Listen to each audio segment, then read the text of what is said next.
오늘은 프로스턴 자산운용의 연금 포럼 강창희 대표님 모시고 이야기를 나눠보도록 하겠습니다. 안녕하세요. 네, 안녕하세요. 예, 오늘은 어릴 때부터 배우는 네. 연금과 펀드 네. 이 얘기를 좀 한번 해보겠습니다. 네, 네. 먼저 얘기를 좀 풀어가기 위해서 네. 일단 선진국 얘기부터 좀 해보죠. 네, 네. 선진국에서 이제 노후 대비를 하려면은 가장 우선시하는 게 이제 연금 상품이잖아요. 그렇죠. 요거를 이제 예. 우리는 어떻게 좀 네. 가르쳐줘야 네, 되나 네. 뭐 이 얘기를부터 예. 좀 시작을 우선 이제 해봐야 될 것 같아요. 우리가 이제 선진국이라고 하면은 네. 노후자금을 몇억 원씩 들고 있는 나라 이렇게 많들 생각하는데 네. 그게 아니고 세상을 떠날 때까지 이 최소 생활비 정도를 음. 공적 사적 연금으로 확보하고 있는 나라. 네. 보시다시피 이 그 조사를 한 걸 보니까 네. 당신의 노후의 주 수입원이 뭡니까? 이렇게 조사를 해봤더니요. 미국, 일본, 독일에서는 예 연금입니다 이렇게 대답하는 비율이 60%에서 80% 정도가 90% 정도가 되거든요. 예. 근데 우리나라는 연금이 이 주 수입원이라고 대답하는 분은 공무원, 선생님, 예, 군인분들하고 약간 일부 사람밖에 없기 때문에 22%밖에 안 되거든요. 얼마 안 되네요. 예, 그러면 그동안에 상당히 걱정되네요. 그래요. 예. 그동안에 우리나라 노인분들은 뭘 먹고 살았냐? 음.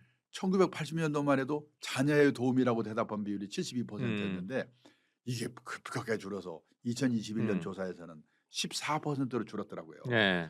아마 몇 년만 지나서 이 조사 다시 하면 우리나라도 자녀의 도움을 받는다는 비율이 미국처럼 0.7%, 일본처럼 1.9%, 독일처럼 0.4%. 네.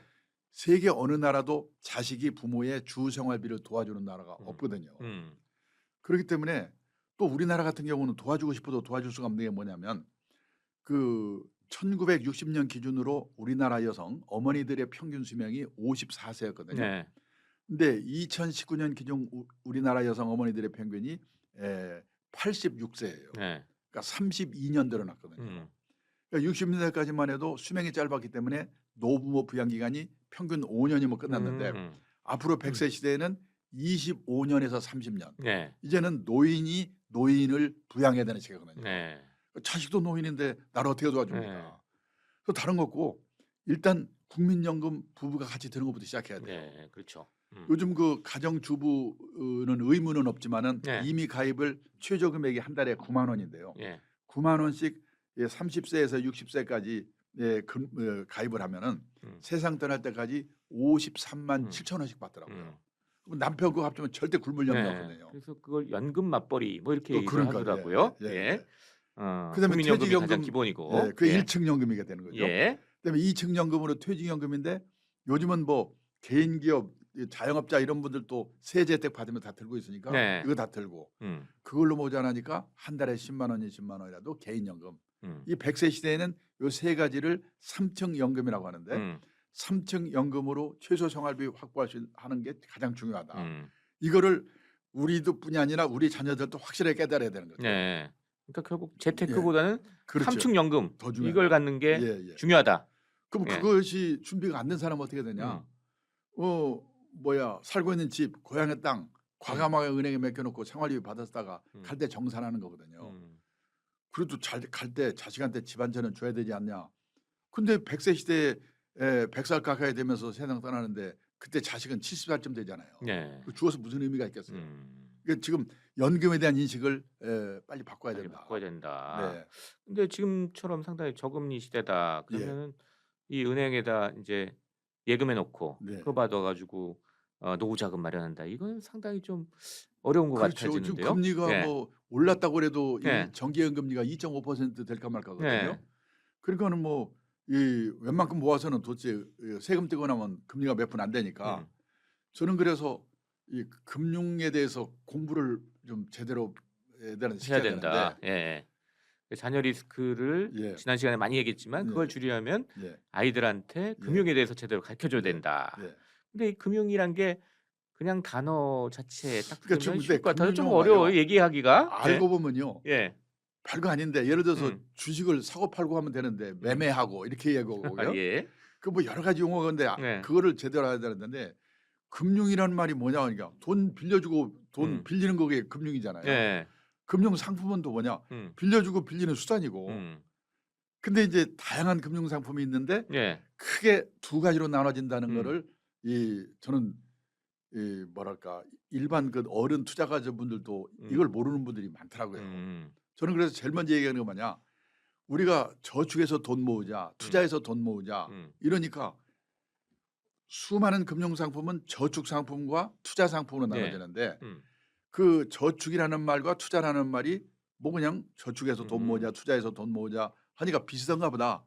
상반된 개념을 갖고 있거든요. 저축의 뜻이 뭐냐? 네. 아껴서 모으다라는 뜻인데 네.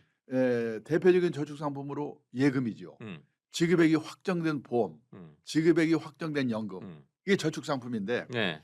저축 상품에 가입을 하게 되면은 늘어나는 속도는 느리지만 원금이 깨지는 법이 없거든요. 왜? 금융기관이 운용의 결과를 책임져 주기 때문에. 그래서 저는 그래요. 그러니까 귀찮으시면은 갖다 예금처럼 맡기면 책임져 주는 상품은 저축 상품. 주식이나 펀드처럼 책임 안 져주는 상품은 투자 상품. 이렇게라도 외워두세요. 이렇게 하거든요. 네. 그럼 어떤 돈으로 예금 저축을 해야 되느냐? 단기간 내에 써야 될 돈. 네. 그다음에 원금이 깨져서는 절대 안 되는 거. 이거는 눈 감고 예금 아니면 그 비싼 상품에 집어넣어야 된다. 근데 6개월 후에 딸 시집 보내려고 5천만 원 마련해 놓은 분이 누가 와가지고 주가 오르니까 6개월 동안에 주식에 한번 튀겨서 시집 보내면 어때요? 그 말 듣고 튀기려고 넣었다가는 시집 못 보내거든요. 예. 예. 그게 지금 근데 그런 분이 있어요. 지금도. 그러면 투자의 뜻은 뭐냐? 가능성을 믿고 자금을 투하하다. 주식, 채권, 선물, 옵션, 펀드, 보험 중에서도 변액보험, 네. 연금 중에서도 변액연금. 잘하면 돈 버는데 잘못하면 원금도 깨먹잖아요. 네. 이 리스크가 따르는 상품인데 놀랍게도요. 예. 그 변액보험이나 변액연금을 들었는데 본인이 그걸 들은지를 모르는 사람이 너무나 많아요. 보험 그러니까 그냥 예. 보험인지 아는데 예. 변액이 붙어 있으면 사실 펀드랑 비슷한 거잖아요. 남 얘기 아니에요. 제 아내가 예. 몇 년 전 얘기인데 보험 들었는데 아주 무지하게 뭐 보장되는 보험을 들었다고 그러길래 이상하다 하고 꼬치꼬치 물어보니까 변액보험을 들었더라고요. 근데 이 변액보험, 변액연금은 펀드 투자하는 거나 마찬가지잖아요. 네. 그렇죠. 이런 걸 모르고 드는 분이 너무나 많고 그러면 어떤 돈으로 투자를 해야 되느냐? 예. 단기간 내에 써야 될 돈은 따로 마련돼 있고 시장에 장기간 묻어둘 각오가 돼 있고 비상사태 오더라도 놀라지 않고 참고 기다리겠다는 각오가 되어 있는 돈. 예. 근데 지금 동학개미 투자 보면 그렇게 하고 있지 이렇게 하고 있지 않잖아요. 네. 투자의 개념을 명확하게 알고 그런 돈으로 투자를 해야 된다. 그렇죠. 뭐 요즘 B2 아주 얼마나 많습니까? 그러니까 투자에는 리스크가 따른다는 걸 확실히 알고 그러니까 공부를 해야 된다 이렇게 말을 하는데 근데 문제는 투자에 관한 공부라면 다 뭡니까? 주가 예측, 부동산 예측, 예측에 관한 공부라고 생각하잖아요. 그래서 요즘 뭐 날만 새면 유튜브에서 오릅니까 떨어집니까 뭐 사야 됩니까? 그런데 또 존리 사장 얘기 자꾸 해서 죄송한데 그분이 신문에 귀가 온 걸 보니까 누가 자기한테 주가 어떻게 되냐고 전망 물어보면 미치겠다고 그러더라고요. 왜 그러냐니까 모르니까. 아니 그 도사 같은 분도 모르는데 보통 사람이 그 어떻게 그걸 예측을 한다는 건가? 예측을 공부해서는 알 수가 사실 없는 거죠. 그러면 그 공부를 하라면서 뭔 공부를 하란 말이냐? 그래서 저는 얘기합니다. 자산 관리의 기본 원칙. 예측을 하려는 노력은 해야 되지만은 기본 원칙을 공부해야 되고 전문가를 활용하는 법. 이 사람이 전문가냐 이제 식별하는 법. 그래서 저는 한마디로 뭐라고 하냐면 소개를 받아가지고 믿을 수 있고 신뢰할 수 있고 실력 있는 전문가 한 사람을 알아주세요. 근데 그 사람이 제대로 하는지 못하는지를 알기 위해서는 기본적인 원칙은 알아야지 그 식별을 가능하잖아요. 그 공부 정도는 해야 된다는 거죠. 전문가를 판단하기 위한 공부를 해야 된다. 그렇죠. 이렇게 얘기가 되네요.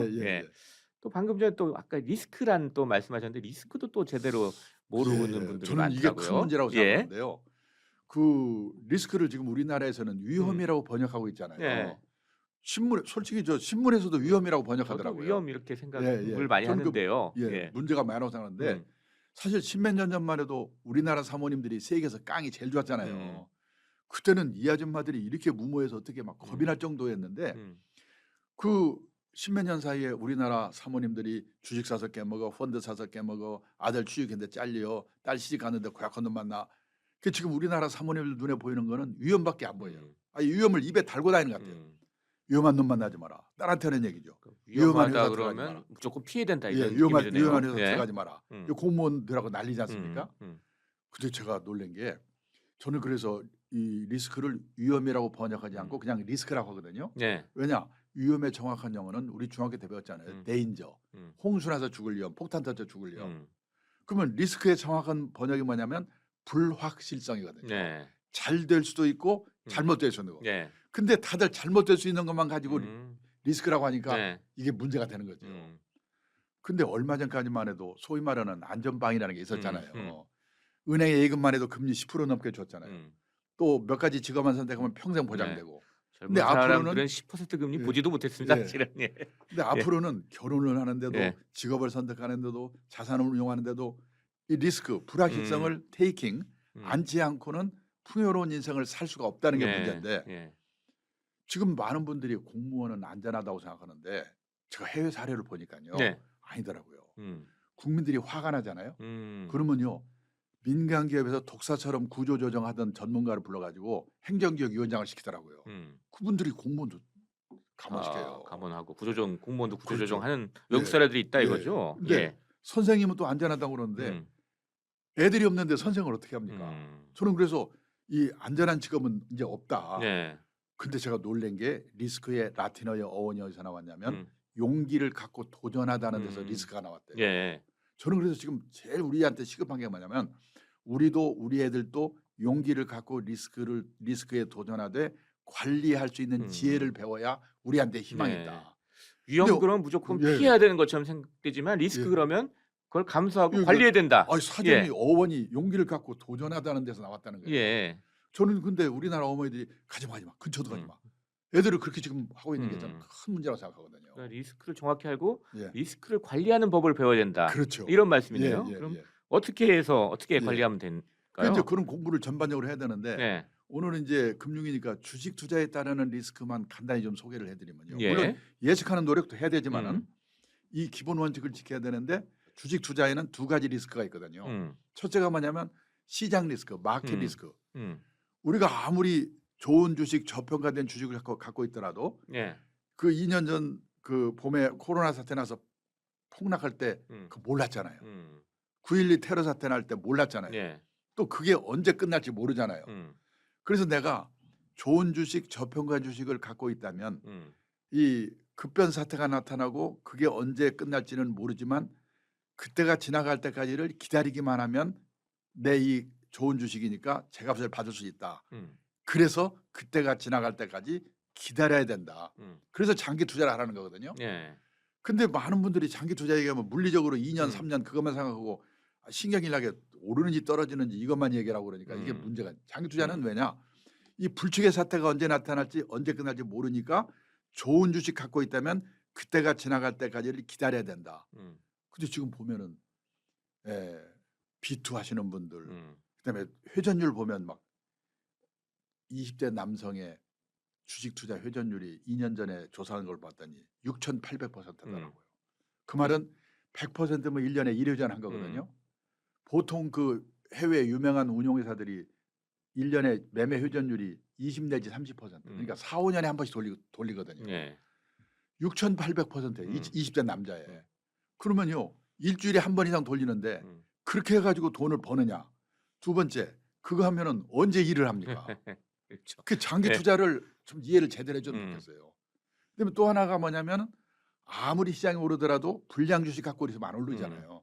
좋은 주식을 고르는 노력을 해야 되는데 그러기 위해서는 기업 방문도 하고 전문가 도움도 받고 열심히 해야 되는데 그래도 신의 한 이상 100% 우량 종목 고르는 보장이 없으니까 10종목, 20종목에 분산하세요. 또 그다음에 안정적인 것과 좀 공격적인 것과 분산을 하세요. 그래서 분산 투자를 하라는 건데 네. 이 말을 하면은 사람들이 신경질을 내거든요. 오르는가 떨어지는가 막 얘기하라고. 그게 참 답답한 얘기입니다. 네.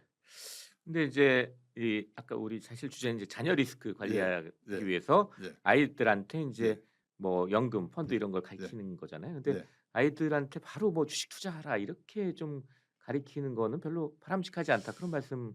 저는 이제 같은데요. 사람마다 생각이 다른데 네. 그 되게 이제 주식 투자 그러면 뭐냐면 재테크 교육으로 빠지기가 쉬워요. 네. 저는 뭐냐면 처음에 시작할 쓴 사람들은 전문 지식이 없고 네. 그리고 또 이 뭐랄까 이 적은 금액이라도 이렇게 투자할 수 있는 펀드로부터 시작하는 게 좋다. 펀드부터 시작해라. 예. 네. 특히 이제 청소년 같은 경우에. 그래서 청소년 경우 같은 경우는 해외에서 보면요 어린이 펀드 같은 거를 많이 하더라고요. 네. 그래서 어린이 펀드를 사게 되면은 그 어린이 펀드와 관련된 그 어린이 펀드가 이 투자한 회사에 방문을 해서 그 회사 공부도 시켜주고 그다음에 그 펀드로 해서 세뱃돈 같은 거 모은 거를 이렇게 불려나가는 것을 어릴 때부터 교육을 시키더라고요. 예. 그래가지고 회사에 직장에 들어가게 되면은 뭐냐면 예를 들어 미국 같은 경우는 그 퇴직연금을 이제 운영하잖아요. 네. 전부 투자형 연금, 그러니까 DC형 펀드를 하게 되기 때문에 네.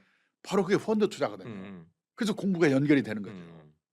그래서 저는 우리 초등학교 때부터 세뱃돈을 받으면 네. 그 어린이 펀드, 이 펀드를 투자하는 거 습관부터 좀 공부를 시키는 게 좋다. 네. 그 뭐 펀드는 한마디로 말하면 운용 전문 기관이 일반 투자자로부터 자금을 모아가지고 주식이나 채권 등에 투자를 해서 그 수익금을 분배해 주는 제도다. 네. 이렇게 좀 말하면 되겠는데 펀드라는 말하고 투자신탁이라는 말하고 수익증권이라는 말하고 간접투자상품이라는 말하고 다 이게 유사한 용어다 이렇게 알고 있으면 되겠습니다. 예. 근데 펀드 그러면 또 종류가 상당히 또 여러 종류가 있을 텐데 네. 그 뭐 어떻게 좀 우선요 보면 될까요? 투자 대상에 따라서 예. 분류를 하는데 주식형 펀드 이거는 주로 주식에 운용하는 펀드 100%만 하는 건 아니지만 네. 60% 이상을 주식에 투자하는 펀드를 주식형 펀드라고 그러고요. 네. 그다음에 채권형 펀드는 뭐냐면 이 원금이 이게 원리금을 나중에 주게 돼 있는 채권이나 채권에 CP 투자하는 등에 거겠죠? 투자하기 네. 때문에 안정성이 좀 높은 펀드다 이렇게 보면 되겠고요. 그다음에 CMA라고 하는 거는 언제든지 넣었다 뺐다 할 수 있는 거. 이게 단기 금융 상품. 예. 그래서 만기가 짧은 채권이나 CP 같은 데 운용을 해가지고 고객 교환하면 수시로 해약이 가능하고 정기예금 금융보다는 약간 높으면서 투자 상품인 것이 CMA거든요. 이런 정도를 애들이 알도록 해주면 좋을 것 같아요. 또 이제 펀드 그러면 아무래도 좋은 펀드를 예, 좀 고르는 게 고르고, 중요할 것 같은데 어떻게 하면 또 그러니까 좋은 이제 펀드 그거는 고를 수 있을까요? 이 전문가의 도움을 받아야 되는데 네. 그럼 전문가한테 가서 우량 펀드 골라주세요 하면은 자기가 팔고 싶은 거 팔 수도 있으니까 그렇죠. 예. 제일 먼저 물어볼 때 예. 이 회사의 평판이 어떻습니까? 음. 이 평판이 중요한 거거든요. 그 회사는 뭐 1년에 한 번씩 사장을 자르고 그러는 회사야. 그런 회사는 하면 안 되죠. 예. 그리고 대개 보면요. 어느 금융기관의 이 뭡니까? 자회사인 경우에는 또 그게 막 철학을 갖고 하지를 못하더라고요. 그래서 운용회사의 평판을 봐야 되고 그다음에 장기 운용 성적 1년 성적 봐가지고는 안 되거든요.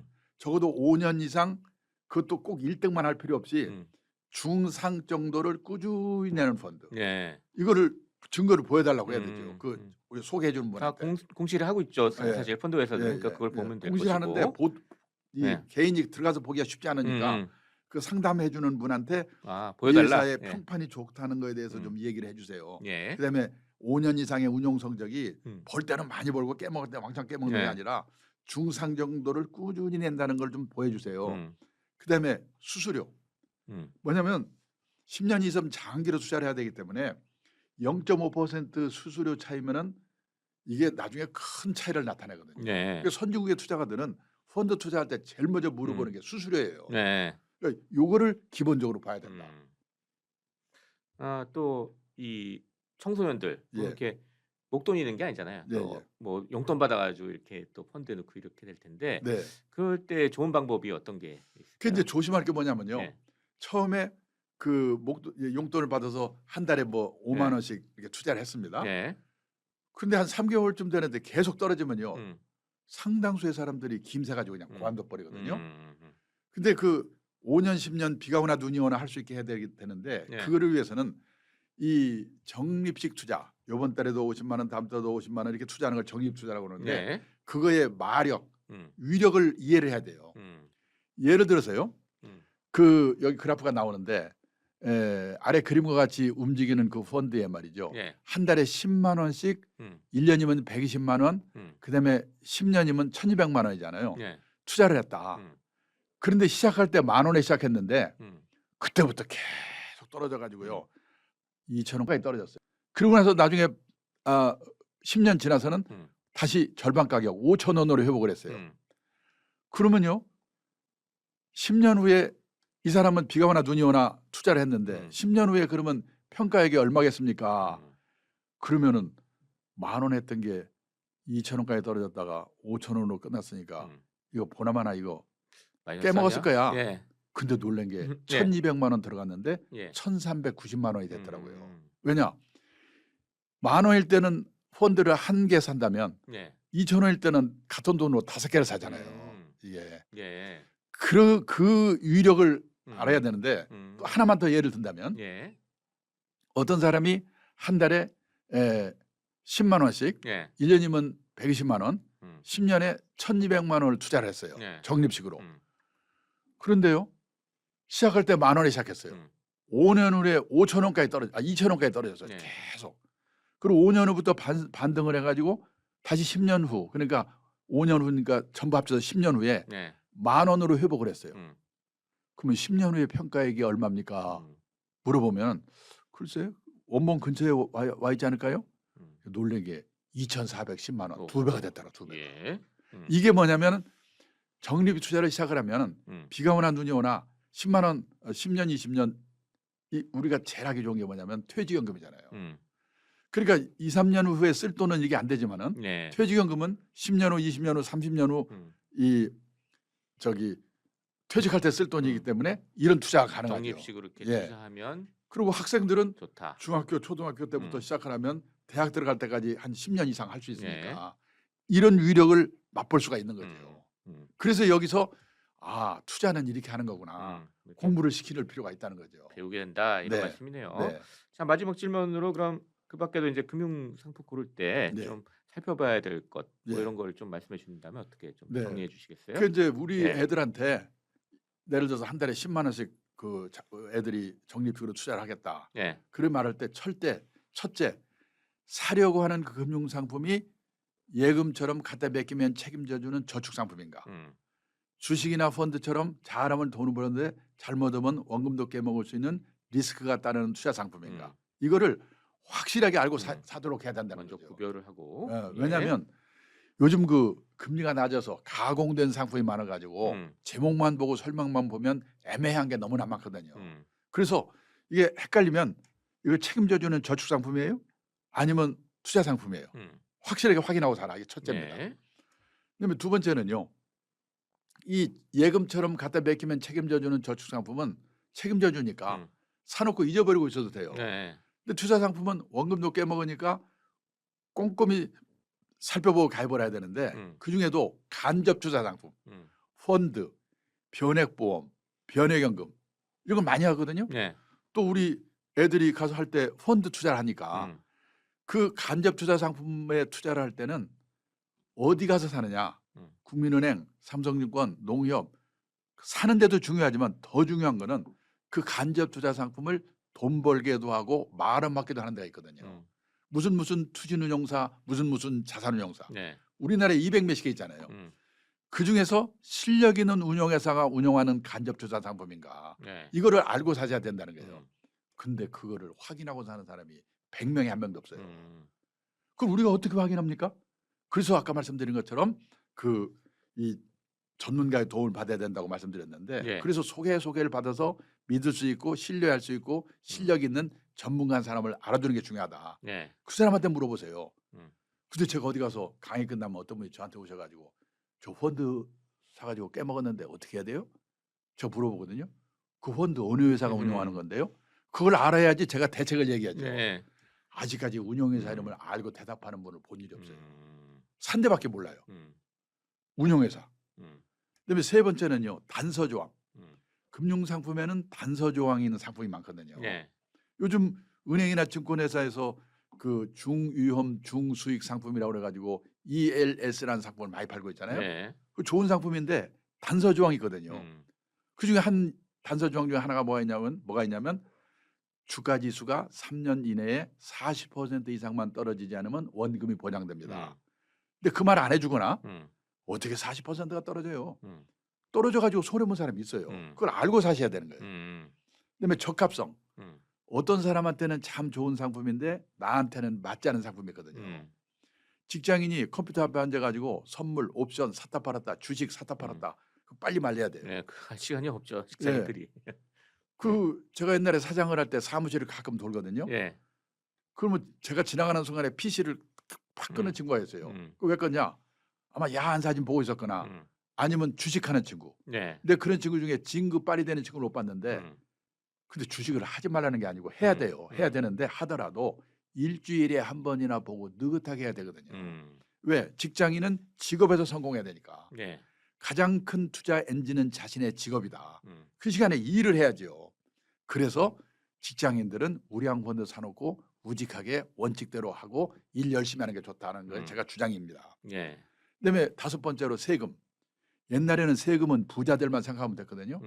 근데 앞으로는 서민들도 절세 상품을 잘 활용해야 되거든요. 네. 정부가 국민들의 노후를 책임질 수 없으니까 노후 준비하시라고 절세 상품을 많이 내놓고 있는데 그 상품을 잘 활용하는 게 중요하다. 세금. 마지막으로 수수료. 펀드 사시면서 보험 가입하시면서 수수료가 얼마나 되는가. 이거 물어보고 사는 사람 100명에 한 명도 없거든요. 근데 선진국의 투자가들은 펀드 살 때, 보험 가입할 때 제일 먼저 물어보는 게 수수료다. 예. 약간의 차이로 나중에 큰 차이를 나타내니까. 근데 급한 대로 이런 것은 애들이 꼭 물어보고 사는 습관을 갖도록 하라 하는 예. 게 좋다. 예. 그 결론입니다. 예, 감사합니다.